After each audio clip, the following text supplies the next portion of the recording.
Assalamualaikum warahmatullahi wabarakatuh. Bagaimana keadaan anak-anak semua? Semoga kalian dalam kondisi yang sehat dan masih semangat ya belajarnya. Oke, untuk pertemuan kali ini kita akan masih menyambung materi sebelumnya di bab respon bangsa Indonesia terhadap imperialisme dan kolonialisme, sejarah peminatan kelas 11 semester 2. Adapun untuk pertemuan hari ini, kita akan membahas dan melanjutkan materi respon bangsa Indonesia di bidang politik terhadap imperialisme dan kolonialisme, di mana di sini nanti ada 4-3 organisasi yang bergerak di bidang politik terhadap imperialisme dan kolonialisme. Yang pertama adalah Partai Komunis Indonesia atau PKI. Cikal bakal berdirinya PKI adalah didirikannya Indi Sosial Demokratisasi Vereniging atau ISDV pada tanggal 9 Mei 1914 oleh Sneflit. Sneflit itu merupakan tokoh yang ada di bagian atas kanan ya anak-anak. Nah, terus pada tanggal 23 Mei 1920 ISDV berubah namanya menjadi Partai Komunis Hindia dan kemudian berubah lagi menjadi Partai Komunis Indonesia yang diketuai oleh Semaun. Semaun itu kita bisa lihat ada di paling atas sebelah kiri. Pada awalnya, simpatisan atau pengikut dari partai PKI ini sangat dikit anak-anak, sehingga untuk menarik simpatisan atau untuk memperbanyak jumlah anggota, PKI melakukan propaganda kepada buruh-buruh yang mengalami depresi ekonomi. Nah, propaganda tersebut akhirnya berhasil dan anggota PKI bertambah berjumlah banyak, dan di mayoritas dari mereka merupakan datang dari kaum petani dan juga para buruh. PKI juga menggerakkan SI Merah yang berubah nama menjadi Sarekat Rakyat. Seperti kita ketahui, Sarekat Islam itu terbagi menjadi 2 aliran. Yang pertama ada Sarekat Islam Putih, dan yang kedua itu ada Sarekat Islam Merah yang berhaluan atau memiliki ideologi komunis. Ideologi komunis ini yang memang asumsinya menginginkan masyarakat tanpa kelas ternyata membahayakan pemerintahan Belanda. Sehingga Partai Komunis Indonesia ini sering melakukan pemberontakan dan dianggap berbahaya oleh pemerintahan kolonialisme Belanda. Pada tanggal 13 November 1946, PKI melakukan pemberontakan terhadap pemerintahan kolonial Belanda di Jakarta, Jawa Barat, Jawa Tengah, dan Jawa Timur. Dari pemberontakan ini muncullah pemberontakan lain di daerah di Nusantara. Sehingga pada tanggal 11 Januari 1927, PKI melakukan pemberontakannya di Sumatera Barat. Nah, karena pemberontakan ini sering dilakukan oleh PKI dan dianggap berbahaya oleh pemerintah Hindia Belanda, akhirnya pemerintah Hindia Belanda menghambat gerakan PKI. Di sini pemerintah melakukan cara mengasingkan anggota PKI ke Irian Jaya dan juga atau Bovendigul. Dan juga pemerintah Hindia Belanda memberikan hukuman kepada anggota PKI, sehingga pada saat itu diperkirakan 4.500 orang dihukum dan 1.300 dibuang ke Digul Irian Jaya. Organisasi PKI ini akhirnya dilarang berdiri oleh pemerintah Belanda karena sering mengadakan pemberontakan kepada kolonial Belanda dan dianggap berbahaya bagi kelangsungan pemerintahan kolonial Belanda di Indonesia.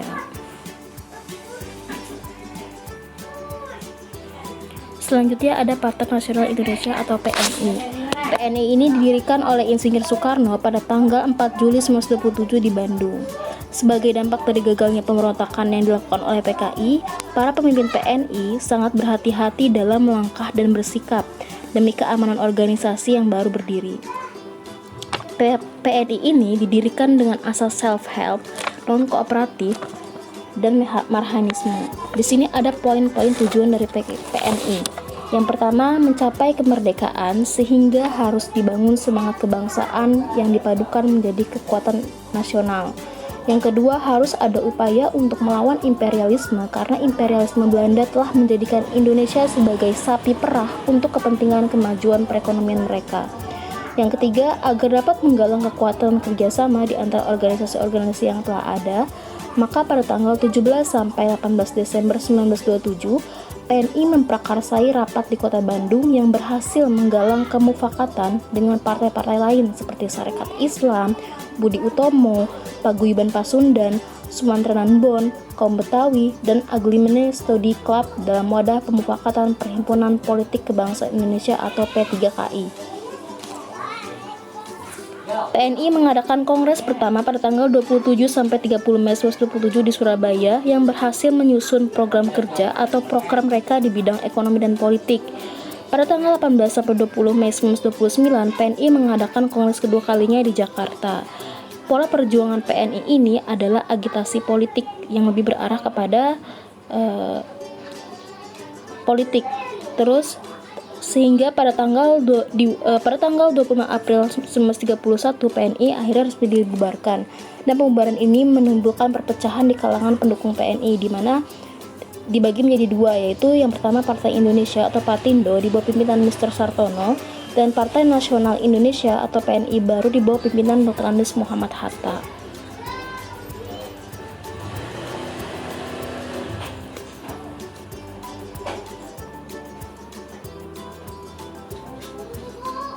Selanjutnya ada Perhimpunan Bangsa Indonesia PBI dan Partindo dan Partai Indonesia Raya atau Parindra. PBI berdiri tahun 1935. PBI ini didirikan di Surabaya oleh Dr. Sutomo. PBI disatukan menjadi Parindra yang lahir pada bulan Desember 1935. Parindra sendiri merupakan fusi atau penggabungan dari beberapa organisasi yang terdiri dari Budi Utomo dan PBI. Jadi awalnya PBI dan Budi Utomo itu berpisah, sehingga dan kemudian dilakukan fusi atau penggabungan antara Budi Utomo dan PBI sehingga lahirlah Parindra. Parindra melakukan penggalangan persatuan politik yang akan menjadi gabungan GAPI. Selanjutnya ada Gabungan Politik Indonesia atau GAPI. GAPI ini didirikan atas prakarsa Husni Tamrin pada tanggal 21 Mei 1939. Pembentukan GAPI dilatar belakangi oleh pertama kegagalan petisi Sutarjo. Petisi Sutarjo ini merupakan petisi yang diajukan oleh Sutarjo dalam Dewan Rakyat atau Volksraad. Ia mengusulkan kepada pemerintah Hindia Belanda agar diadakan konferensi kerajaan Belanda untuk membahas status politik Hindia Belanda dalam 10 tahun mendatang yang berupa status otonomi.